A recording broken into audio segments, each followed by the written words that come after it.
Welcome to the Rim Break Rodeo. We hope this video helps. You start by cutting power to the HVAC. This prevents shorts and protects the thermostat. Once the breaker is off, verify the display is blank. If not, flip the furnace switch too.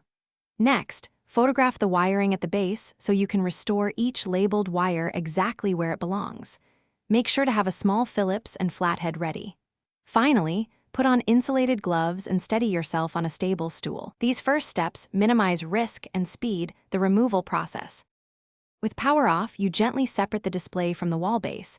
Different models pull straight off or twist, do not force it. Once detached, set the display aside on a soft surface.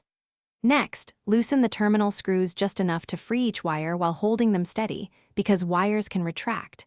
As you work, label each wire with masking tape and a clear letter or number so reconnection is foolproof. Once all wires are freed, tuck them forward to prevent them slipping inside the wall. You now unscrew the base from the wall using a Phillips. Remove any plastic spacer or mounting plate behind it. Pull the base straight off, feeding wires carefully through the hole. If you plan to reinstall, note wall anchors or use a level before mounting the new plate. Once finished, restore power and test system. If the screen stays lit after power off, double-check the breaker and furnace switch because stray power can come from a common wire. This is the key troubleshooting tip to avoid shocks or damage.